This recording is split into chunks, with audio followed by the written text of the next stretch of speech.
Paramashivoham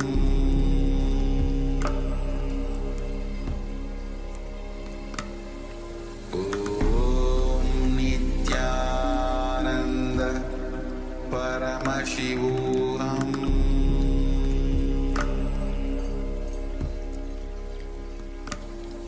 Om Nithyananda Paramashivoham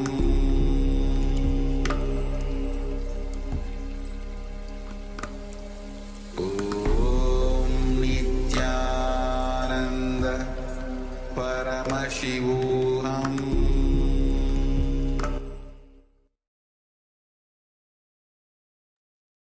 Yes, you can open your eyes now. And as usual, please share whatever the third eye has revealed, whatever you have been able to manifest through the power of the contour memory.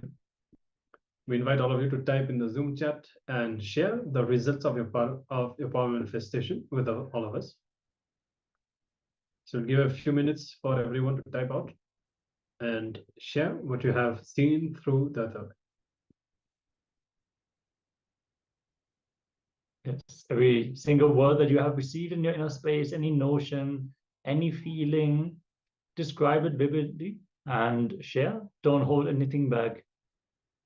Since it is more about catching what is the content of the page. So it is okay if you don't hit every word exactly. It is, are you able to remember through the quantum memory what is the content of the page? So share everything that you have received.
So Mashobana is saying I had past visions which I complete.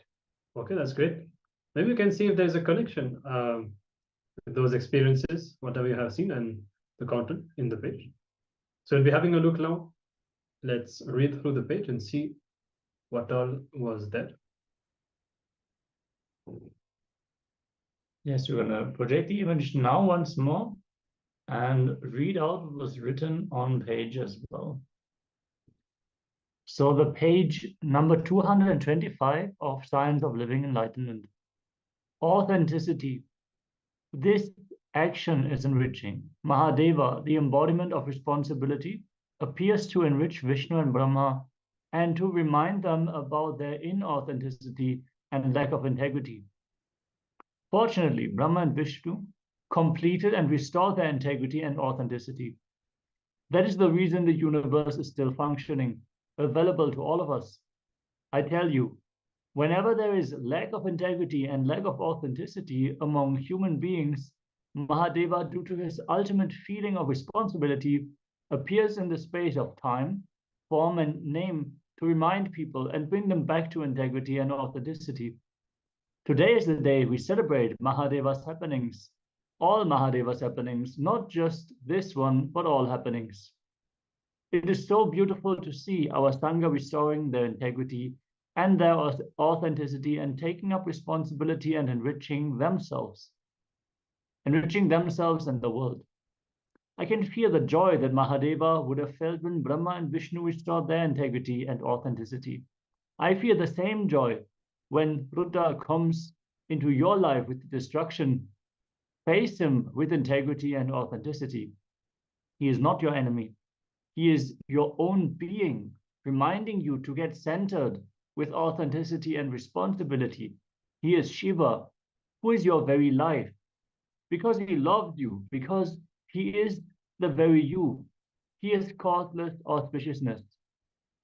And there's a quote at the side reading, intense integrity brings you into the space of positivity. Authenticity gives you the space of possibility.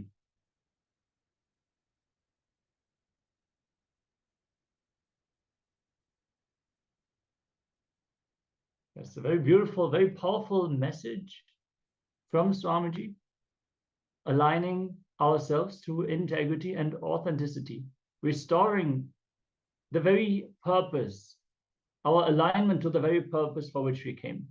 When we experience destruction in our lives, it is not against us. It is literally making way for the greater goal to unfold in our lives. So, yeah, maybe Ma Shobhana, you can share if this is aligned with what you have been completing with. And we are now going to dive deep into the Upanishads. We're going to learn from Swamiji directly on the very key to open up all the treasures in our life. Yes, as Swamiji says, the Upanishads are the key to unlock the inner treasure. So we'll be discovering all about that. What are the truths and the powerful cognitions from the Upanishads that we can apply to unlock our own inner treasure? Let's come to the space of listening and let's begin this session.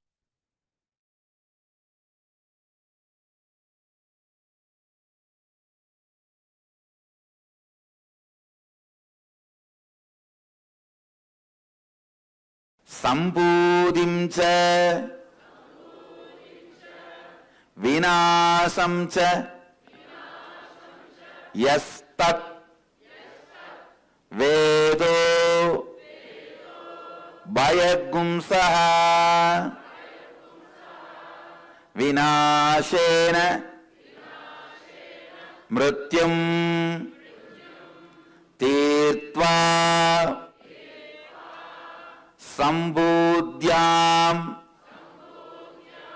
Mrutamashnute. Just simple two line. It's the 14th verse of Isavasya Upanishad, the first Upanishad. I'll give you the translation. One who cognizes the pure essence of these both, the imperishable consciousness, the cause of manifestation, and destructible, the perishable, manifested entities.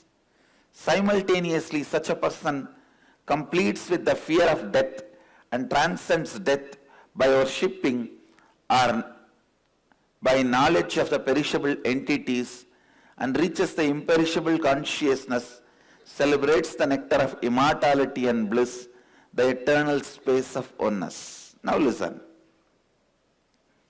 It's a literal translation I read out. The key word in this whole Upanishad, you need to understand what Upanishad is trying to convey it to you. Listen.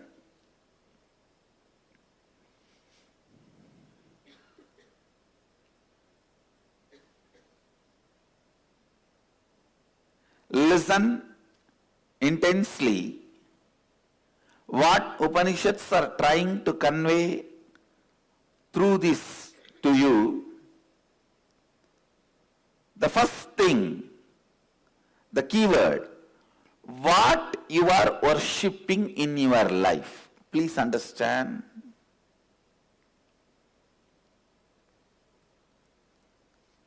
Here worshipping does not just mean in front of whom you bow down, in front of what you bow down,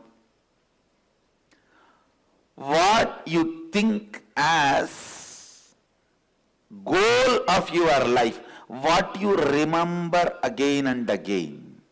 Please understand. You may be bowing down in front of Shiva deity for money, then you are worshipping money. Whether it is right or wrong, don't bother now.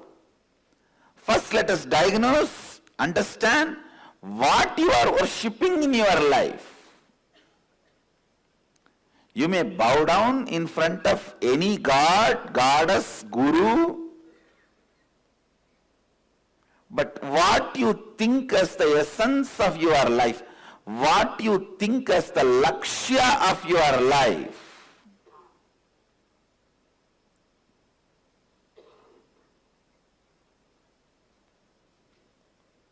that is what you are worshipping.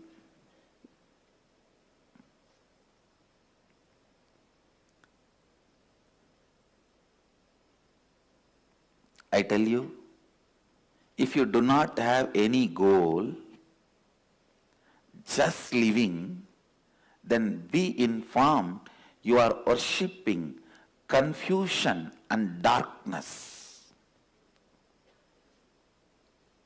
Now there are many people, I am telling you.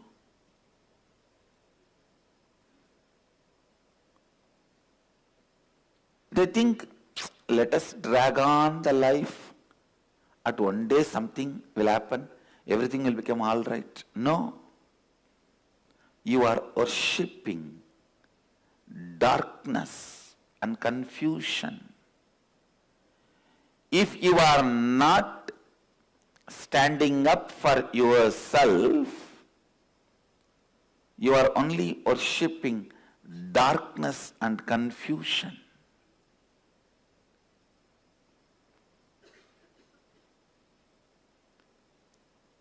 The key concept in this Upanishad is, what are you worshipping? Listen.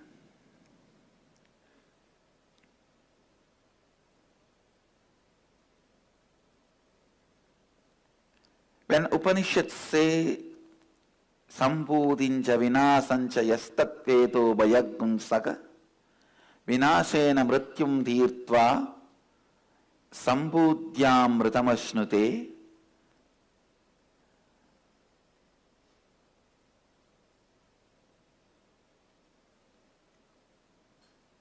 What you think as your goal, what you think as the essence of your life, what you think towards which you are moving,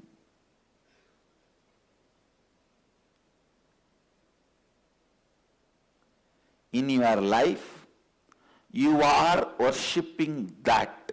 Remember, listen, understand, you are worshipping that.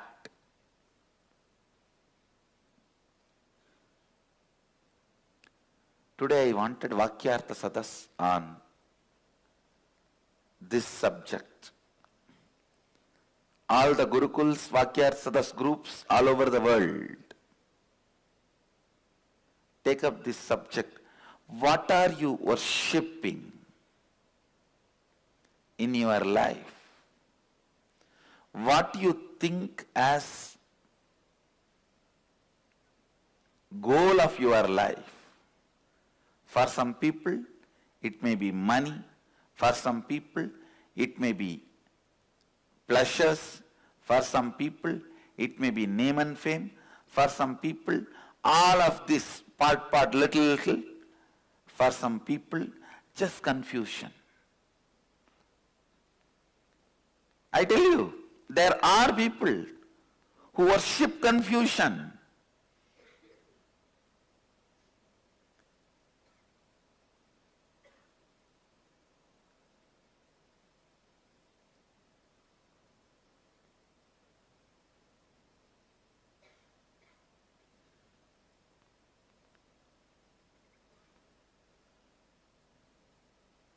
How you bring any problem, I'll find solution. I have some people, you bring any solution, they will find a problem for it. No, I have some people.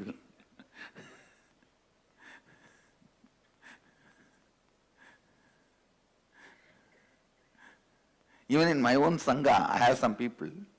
You bring any solution, they will find problem out of it. I call them confusion worshippers. worshipping confusion,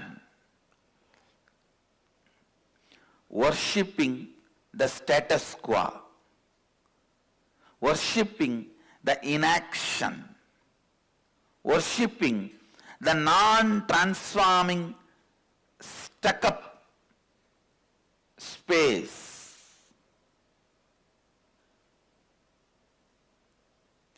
Understand? Stuck up, just stuck, without moving in the life in any direction, is hell.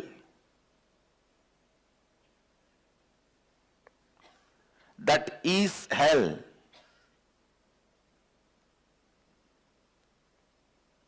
Stuck without moving in any direction.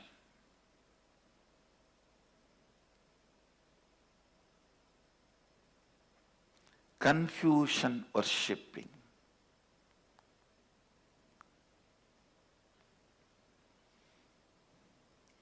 First find out what are you worshipping in life.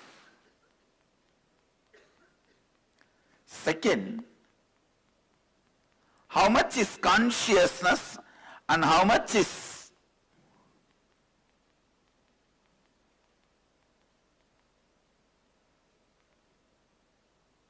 materialistic,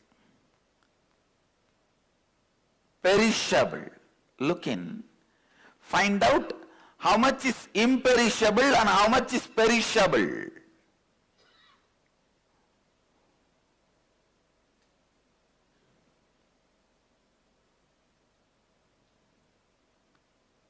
What is imperishable which you are worshipping in you?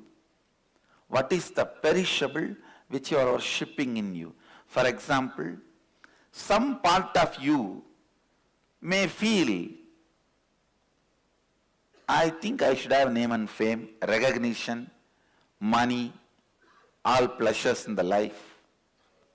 And some part of you, yes, but all this is not going to be the end. I need to be achieving something eternal which does not move, which cannot be taken away. Just see how much of you wants perishable, how much of you wants imperishable. Sambudhim cha vinasham cha yastatvedo bhayagum saha vinashena mrityum tirtva sambudhyamritam ashnute. Analyze, what are you thinking? What is moving you? What are you worshipping? What is in the center of your heart? Paint it. Don't try to paint Shiva. Find out why you are worshipping Shiva. That only you are really worshipping. I call it gambling bhakti. People come and tell me, Swamiji, if you do this for me, I know you are incarnation. As if I am waiting, I have to prove me to them.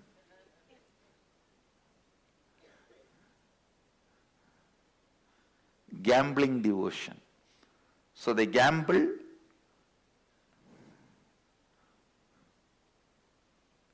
If you do this, this. If you do this, this. Swamiji, if you give me 10 crore in lottery, I will accept you are enlightened. Or if I give 100 crore, you will accept I am incarnation. If I give 1,000 crore, then you will accept I am a god. So I have to establish my godhood by giving 1,000 crore to you in lottery. Understand? When the devotion, feeling connection happens, you being showered with what you want is different. when there's a gambling game is going on, your so-called devotion is different.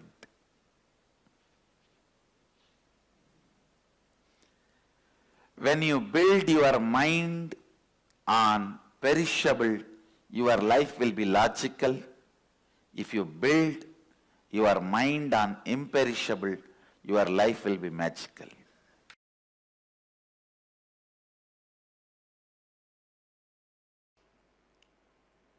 Please recite along with me. Antam tama pravishanti ye avidyamupasate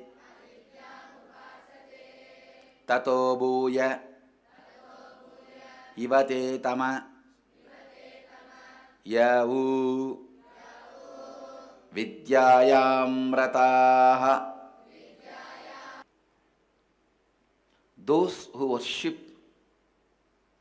avidya, ignorance, that veils the true knowledge of truth, consciousness, enter into blinding darkness characterized by the absence of perception, but into greater darkness of ignorance than that enter they who, considering themselves as scholarly and learned, are engaged in vidya, the incomplete knowledge acquired for vested interests, characterized by the impure perception of truth and consciousness. See, this verse talks about two types of people.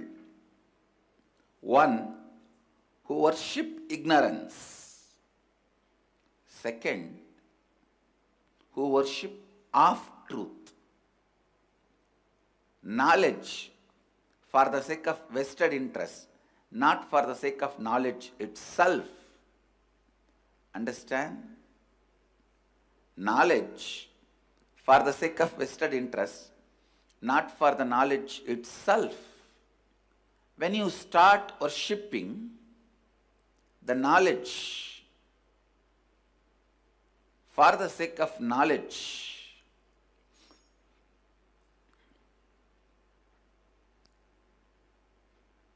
you become embodiment of vidya, knowledge. But if you are worshipping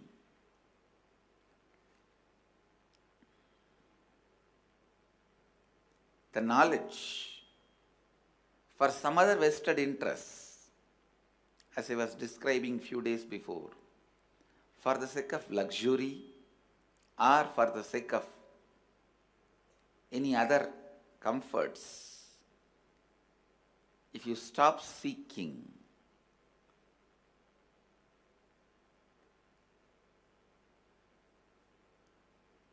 you will be suffering with the off knowledge,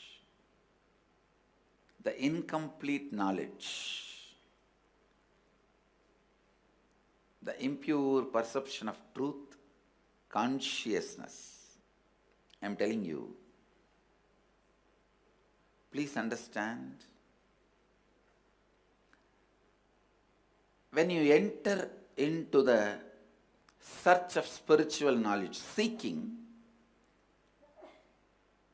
you will have such liberating truths about freedom,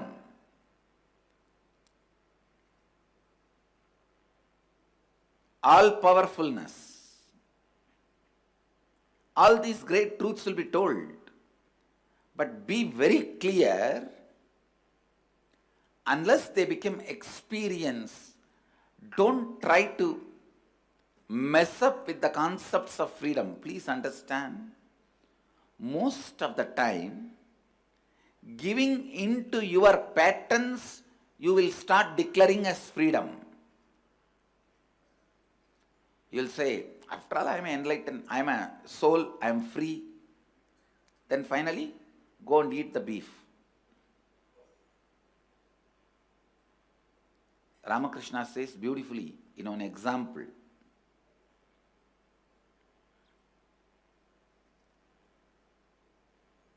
The crow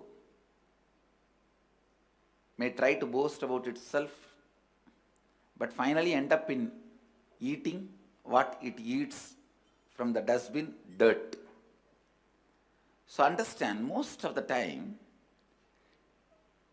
these so-called knowledgeable people also, with the incomplete knowledge, they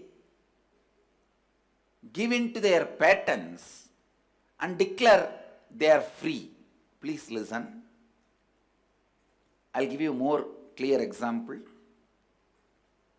Without becoming Paramahamsa, try to live like a Paramahamsa. Really, without getting to the space of non-attachment, trying to live as if unattached. Listen. This is the most dangerous game people will play. But of course, nobody else need to punish them. They themselves will be punishing themselves. They will be punishing themselves. Giving into your patterns cannot be freedom. Here, what Upanishads are trying to tell, I'll expand, listen, step by step. These incomplete knowledge people with incomplete knowledge, before even achieving enlightenment, due to their vested interests, because of their impure perception of truth and consciousness, even though they claim they are unattached, wise, they get completely distracted and destroyed with the incomplete knowledge. Actually, Upanishads are trying to very boldly describe the obstacles you will face in the initial level seeker and advanced level seeker. For an initial level seeker, the biggest problem is boredom, due to which you don't break whenever you hit the black. You just develop a don't care attitude towards your ignorance. Enlightenment comes as experience, not out of being expertised. It is not from expertise. It's from experience.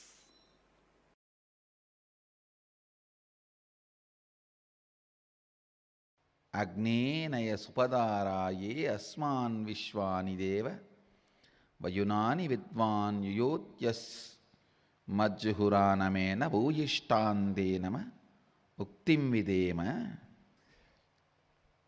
O Agni, the fire god, knower of all our actions and all that is worth knowing, you must take us along the righteous and auspicious path of completion, leading us to experience the supreme consciousness, the original space of complete completion.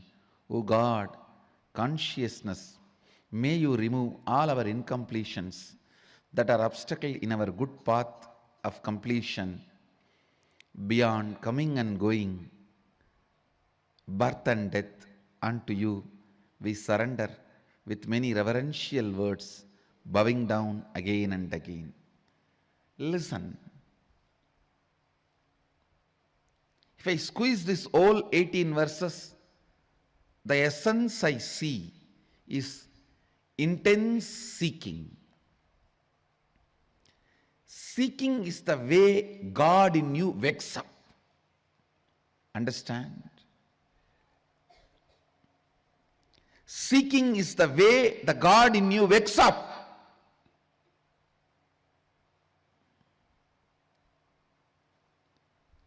In the early morning, sometimes you will feel, you yourself will remember that you are dreaming. That is the way you wake up. How many of you experienced the state what I am describing? Same way, listen. Seeking is the way you wake up. to your reality. Don't fall asleep. Turn and sleep when the seeking has awakened in you. Understand? After remembering you are dreaming, if you just pull your blanket and turn and sleep, how stupid you are. Same way, after just having seeking, after smelling seeking in your life, after tasting seeking in your life, if you just turn and lose that intensity and seeking, that is the most stupid thing can happen to you in your life. Anything can be lost, not seeking. Anything can be lost, you can get it back. Money, stupid. You can get it in 24 hours.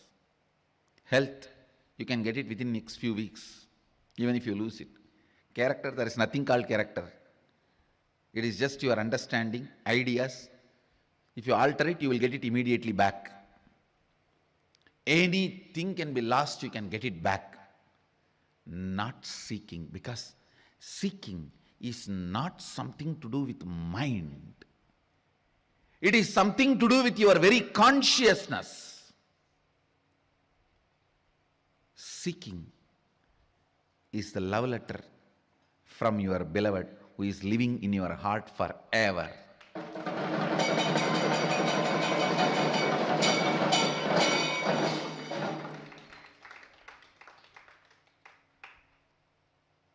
If you miss that, you may have to wait for ever and ever to get the second letter. Understand, it's a message from your beloved who is residing in your heart forever. Anything can be lost, not seeking. Body can be lost, you can have immediately another one, because tons are there in the planet Earth. Billions of bodies are there. Mind can be lost, immediately you can make another one. Understand, anything can be lost, you can get it, not seeking. Constantly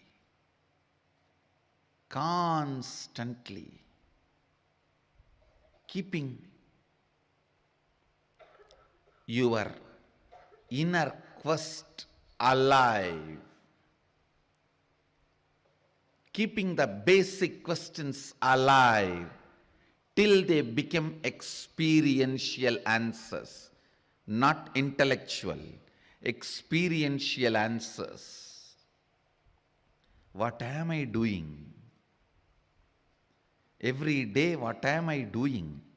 What I am doing, is it exactly moving me, pushing me towards where I am supposed to reach? What am I doing? Where am I going? What am I doing? Where am I heading? Understand? Even in the Sangha, only if you are clear about what am I doing, where am I heading, you will be able to function. The system is such, I have evolved such a balanced system. I have kept lots of check and balances. Unconsciously, you can never win over the Sangha. You can never become a Mahant, Sri Mahant, or head of the Sangha by your so-called social, political efficiency unconsciously. You just remain in unconscious, but just because of your socio-political strength, power, you can become head of the Sangha will never happen here. I have made enough of check and balances. Constantly you have to remember, what am I doing? Is this helping me to head Where am I supposed to reach? Only with the seeking, if you function, you will be fueled from right source. Understand? Your fear should not fuel you. Your greed should not fuel you. You should not work out of your fear and greed. That does not mean you will not work. There are many stupid fellows. I should not work out of fear and greed, so I don't work. Understand? Drop the fear and greed, not the work. No, there are people. I should not work out of fear and greed, so I don't want to work. Hey, drop the fear and greed, not the work. You should not work out of fear and greed. Seeking should be the energy source. Seeking should be the energy source. Seeking should be the energy source. Actually, if you make the seeking as the energy source from morning till night for your thinking and planning, even in the night you won't fall asleep. You will only fall in the space of Turiya and wake up. You will only fall in the space of Turiya and wake up. Understand the essence of whole Isavasya Upanishad. The lesson you need to learn from the Isavasya Upanishad is intense seeking. Intense seeking.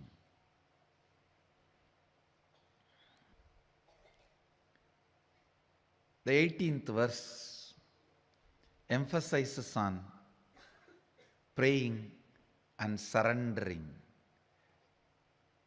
Ultimately, man cannot make it. Only God has to make it. Only He has to make it for you. So that is why, O God, consciousness, may you remove all our incompletions that are obstacles on our good path of completion beyond coming and going, birth and death. Unto you we surrender with many reverential words, bowing down again and again. Bowing down again and again. Agnenaya Subhataraye Asman Vishwani Deva Vayunani Vidwan Yoyotyasmajjuhuranamena Bhuyishtam Dama Bhuyishtam Denama Uktim Videma. The surrender, the devotion. Actually,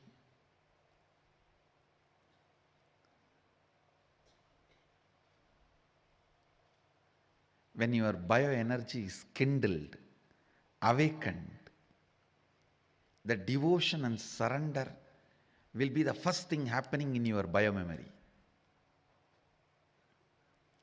That will be the first thing happening in your biomemory.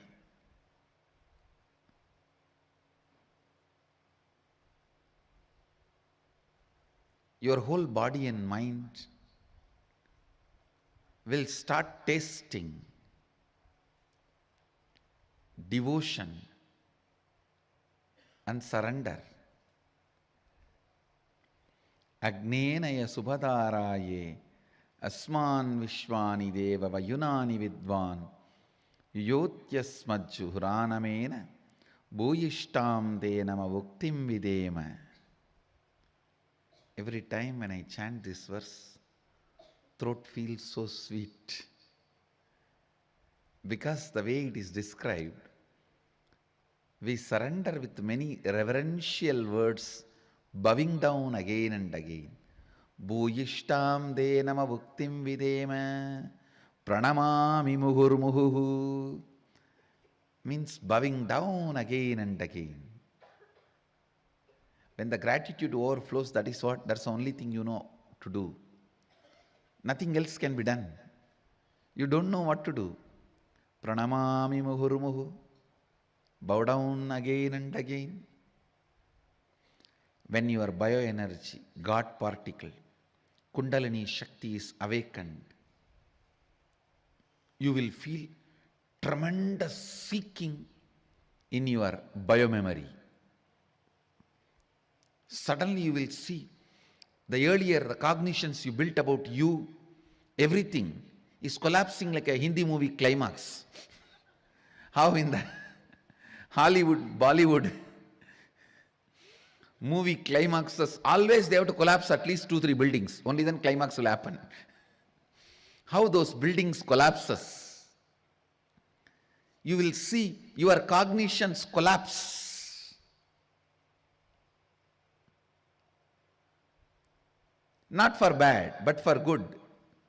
Because the right expansive cognitions will start happening, I tell you.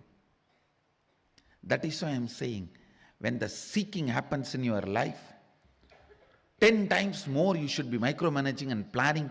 Only then the seeking is being filled in your biomemory, or your biomemory is getting shaken by that seeking.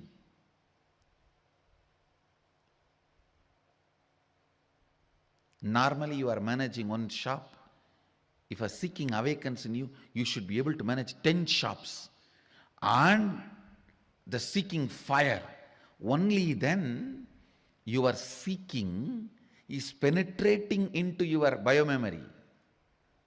Otherwise, somewhere the wrong tube connection, it goes somewhere else. Understand, when the God particle, the Kundalini Shakti,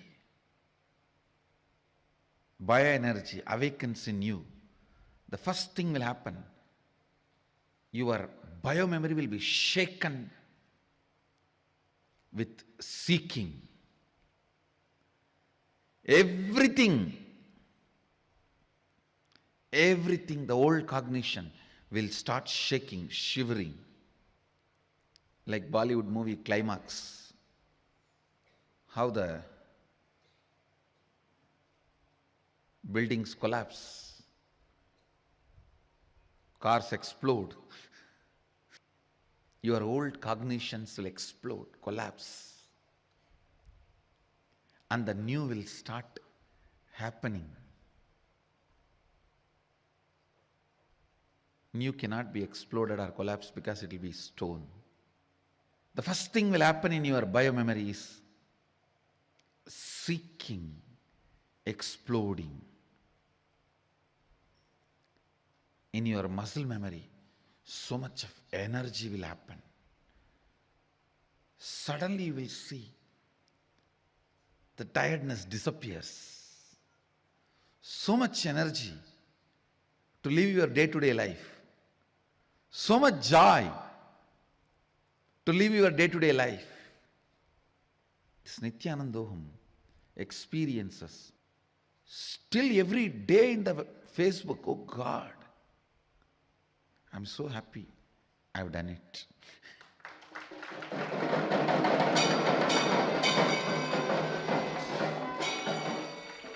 Every day, stories after stories. We are in different world. We have not stopped smiling. We have not shut our mouth. We don't know where we are. One kid completely got healed from autism. Some 5 scale, something they were saying. And now nothing is there. Everything is clean. In Canada.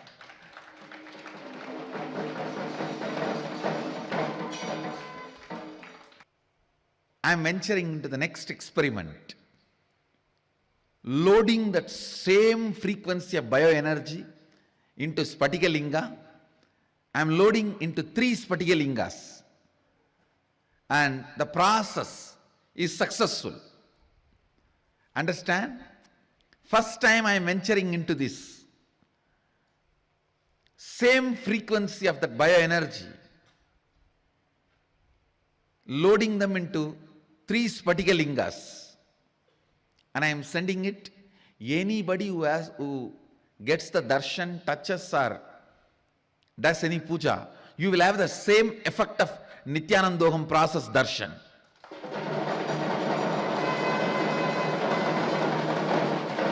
You are going to have the same glimpse of Nithyanandoham darshan. Same, it will be literally like having Nithyanandoham bioenergy process or Nithyanandoham darshan. It will create the same effect on you. I am sending one linga to Tamil Nadu, one all over India other than Tamil Nadu, one to the international countries. You guys can take it and do yatra, and people will have the same experience. Same experience, literally the Nithyanandoham experience. Plan to receive it, welcome it. The devotion, surrender, expressed in this verse can be a powerful source of energy for you, even by contemplating on it. Even by contemplating on it.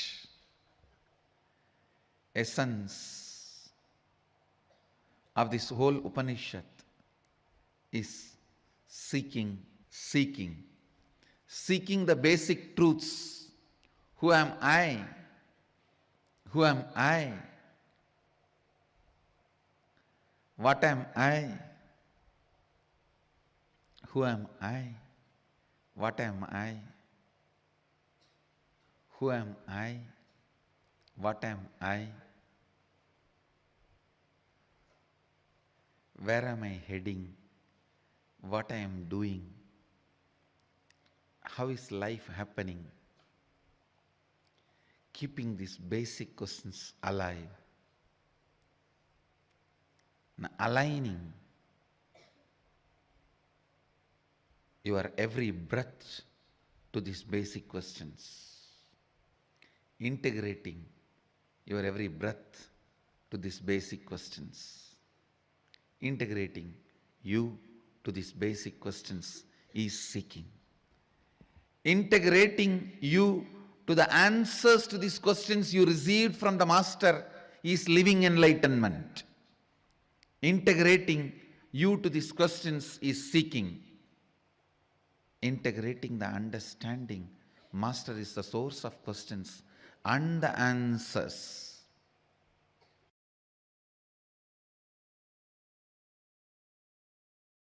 Please recite along with me.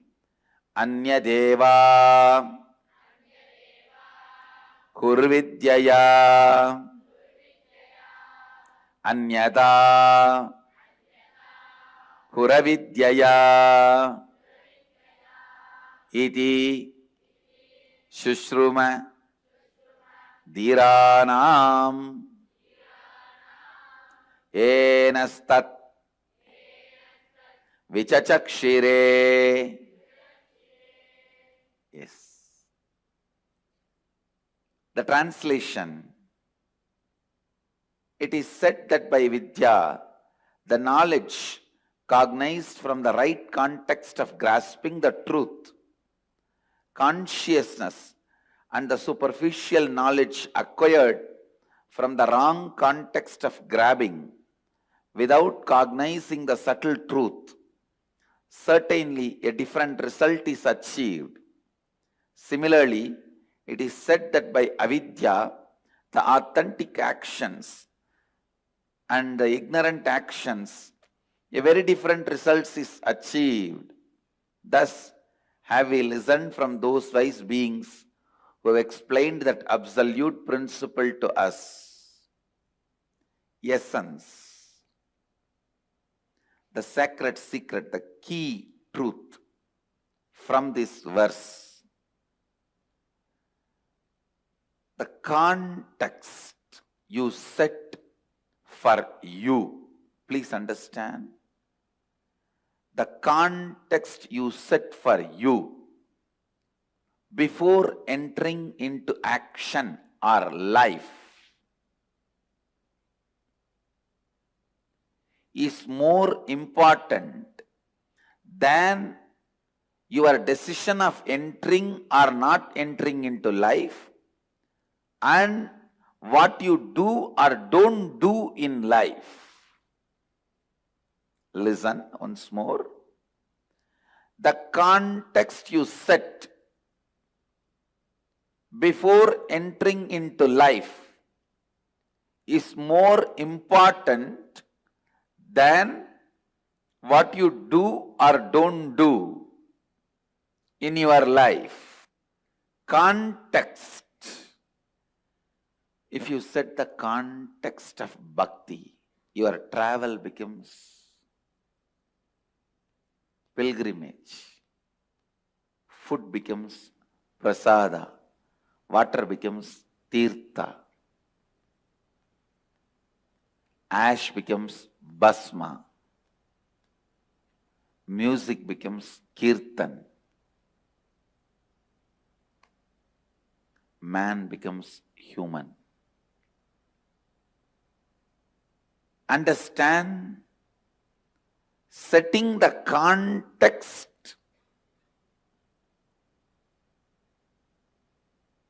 is much more important than the action, commission or omission of acts. Doing something or not doing something. Doing something or not doing something is not that important than the context. So all the outer world rules and regulations, whether it is simple traffic rules or the law of the land, is based on the action performed. Commission and omission of acts, because outer world can understand only that, outer world functions only with that, outer world can measure only up to that.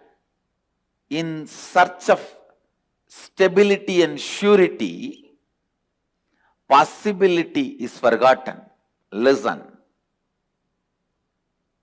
Yes, outer world can grasp only that. Whether you walk in the left side or right side, you should walk or not in the left side or right side. It can only go to that extent.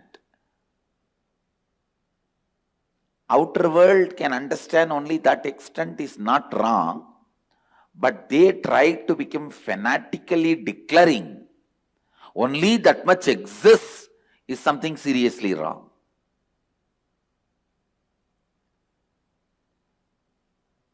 The outer world, materialistic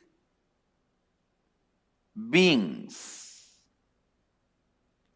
developing rules, regulations, laws, whether we should walk in right side or left side, whether we should go in left side or right side, whatever. Forming those rules, nothing wrong, useful for day-to-day life. But when they try to declare, there ends the matter of life. Nothing further exists. Something is seriously wrong. Then something is seriously wrong.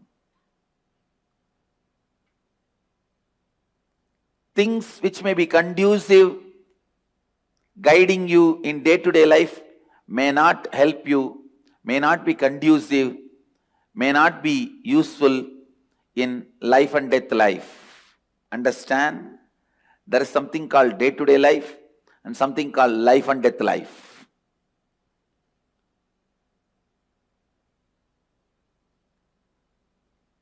Which is conducive for your day-to-day life. Park in this spot, drive in this direction, walk in this place. These are conducive for day-to-day life.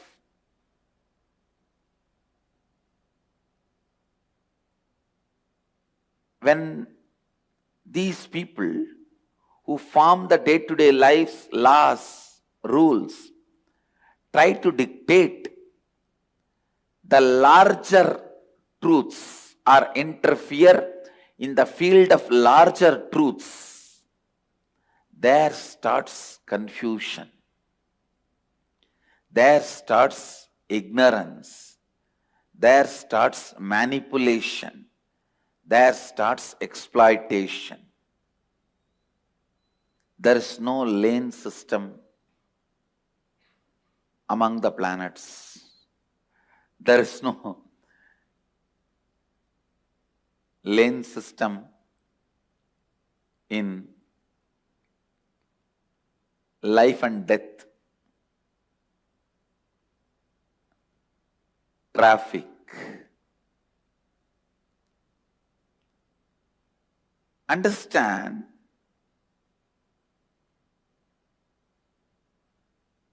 the context set for day-to-day life may not be sufficient for life and death life.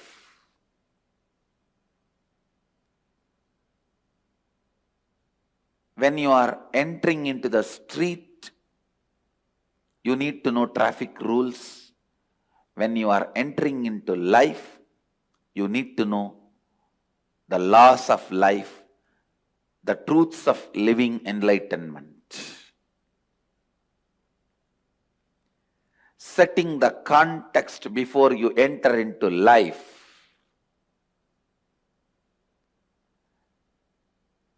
Please understand,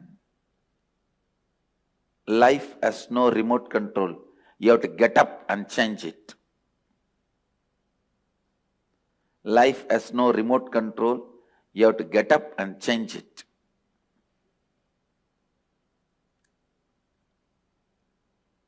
Setting the right context before you enter into the life. If you have the right understanding and context, so much of activism,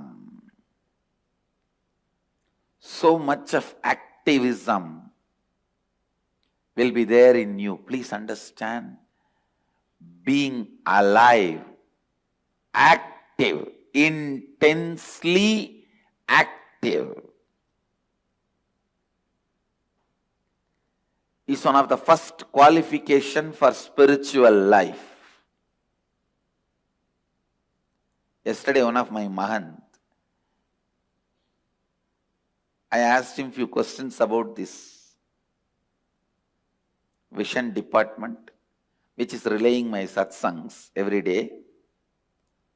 Actually, they dig almost how Vishnu digged at the feet of Shiva. They would dig a huge pit in front of me to fix this. All the electronic equipments, I was asking about it, and some security issues I was talking. For that he replied, after all, I want enlightenment, why don't you give that and leave me?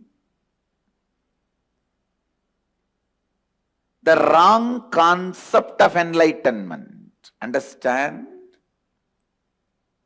Many times you guys think enlightenment is like a puri, bonda, bhaji, vada or pizza, sundal available in the street. I'll have to just deliver it to you and you can grab that and run away to one corner of your room and eat it secretly without anybody's knowledge. No. Have the right context, intense energy and activism. Understand, intense energy and activism. It is activism. There starts the first step, enlightenment. Intensely alive, intensely active, intensely intent.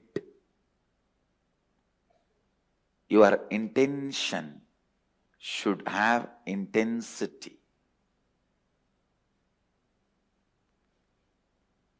The context set for life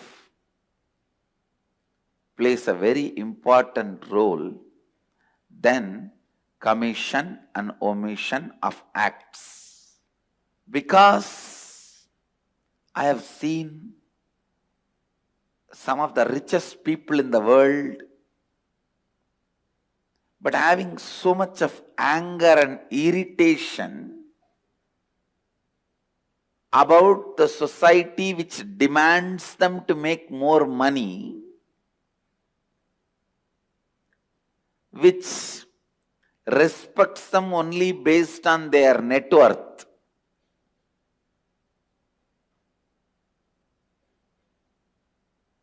Which constantly makes them to run to keep their identity alive. Please understand. I have seen some of the poorest human beings in the world who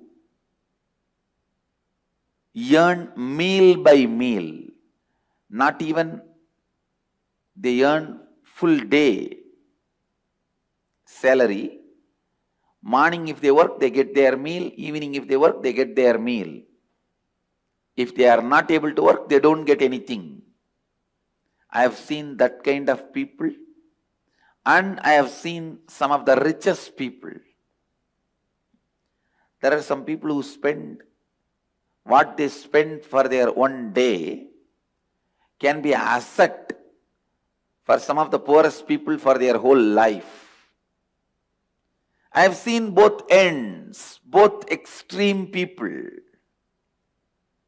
Some of these richest people,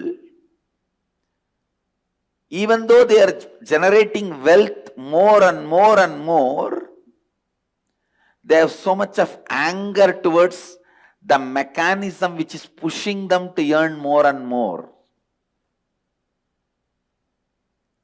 I won't call them rich people.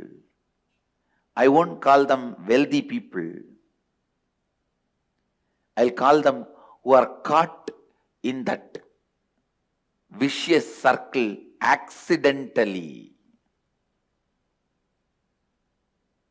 Who is wealthy? Who is rich? I am defining. Please listen. Who can eat when he is hungry? Who can drink when he is thirsty? Who can sleep when he is tired? Who is alive and active when he wakes up? Please understand.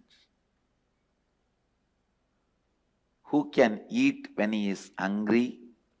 Not the fellow who has to eat whenever friends gather, family gathers, or whenever you need to eat for the courtesy's sake, you need to drink for the courtesy's sake. No. I won't call him rich. Who can eat when he is hungry, drink when he is thirsty, sleep when he is tired, be active when he is fresh. Who has straightforward, simple, realistic life, living with reality. Neither the ambitions, whims and fancies are required to fuel him, inspire him, excite him, nor the delusory, fear, imaginary, illusory greed can drive him crazy. Understand? Wealthy man is one who is healthy within. Healthy within is wealthy. Who has the right context for life, right context for what he is doing. Anybody who feels he is completed whatever he wants to do, he is complete within himself. He is fulfilled within himself. Feels he is living long. Person who feels incomplete always feels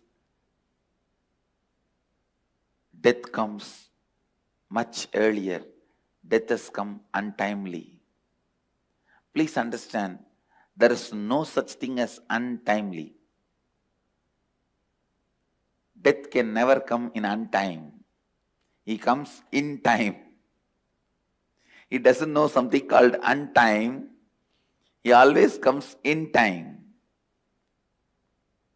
When you have the context of being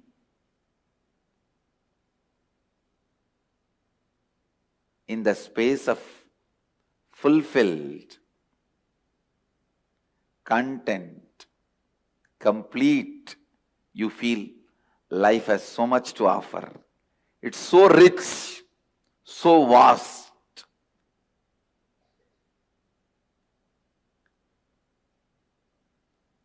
The person who feels life has so much to offer, life itself is too much, is wealthy.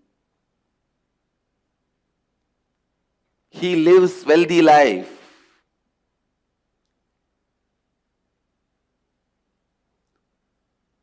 Once you feel complete, you will feel like overflowing with life, sharing it with the whole world. Actually, enriching happens only after thoroughly you feel complete. You support others. You enrich others. You enrich everyone's life only when you feel fulfilled, completely complete. Setting the context of completion brings activism in your life. That activism is the first step for living Advaita. Again, I am going to repeat the same truth, maybe 11,248th time. Bring completion to yourself before entering into anything. Bring completion into yourself before entering into anything. There is no hurry in life for you to jump into something without having completion and destroy it.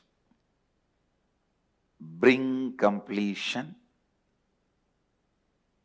into your life. Purnatva. Bring Purnatva into your life. Only when you enter into the space of Purnatva, you experience the love current of Mahadeva. Only then you experience love current of Mahadeva. Understand? The love current of Mahadeva is one of the most important, most powerful, most important and most powerful, brilliant intelligent, energetic, efficient, alive, ultimate.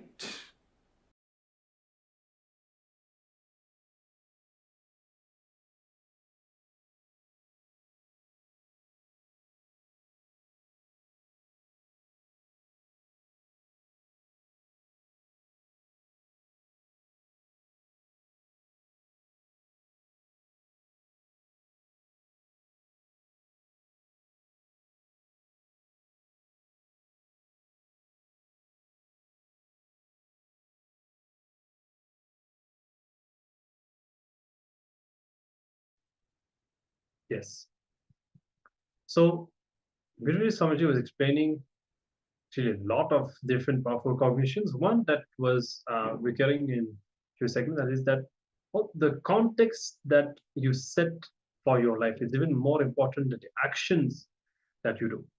You can see, for example, let's say that you enter into any action, the feeling of inspiration.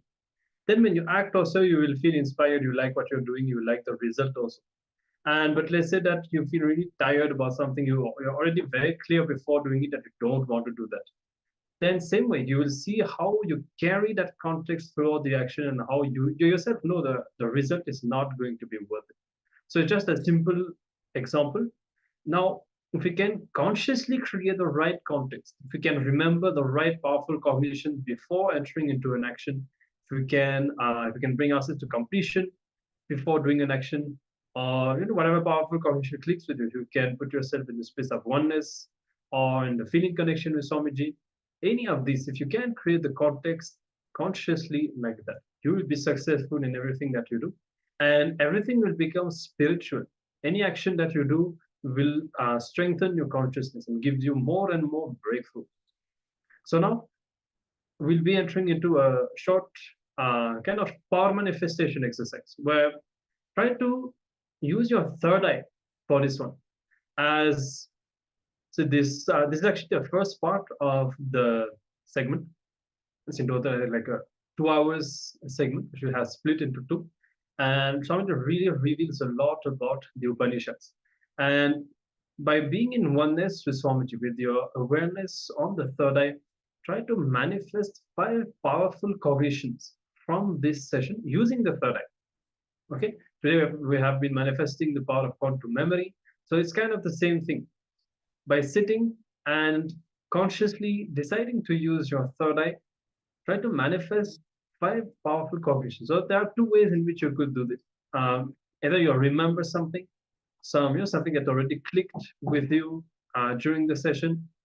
Visualize that in your third eye and see how it impacts your inner space if you have any revelations. And otherwise, just sit with your awareness on your third eye and just download whatever has been revealed by Swamiji throughout this session and receive any words, any cognition, any understanding through the third eye. And make sure to take note of it each time, and we'll be, of course, interested to know what you have been able to manifest after the exercise. Or you can keep sharing also during the exercise also as you perform. Okay, so we'll be beginning now. You can sit. Let's enter into this exercise just like the power manifestation. Sit with your head, neck, and spine in a straight line, and keep your eyes closed. If you want some darkness, you can use the blindfold also. If you're more comfortable with that, that's your freedom. And bring your awareness to the third eye and connect to Swamiji. You can visualize Swamiji's form in your third eye. You can remember yourself as Swamiji. Anything is fine. Connect to Swamiji. Be in the space of oneness with Swamiji. And now decide to manifest this power, to download the power of cognitions from this session. Chant the Mahavakya intensely or throughout. And let's begin.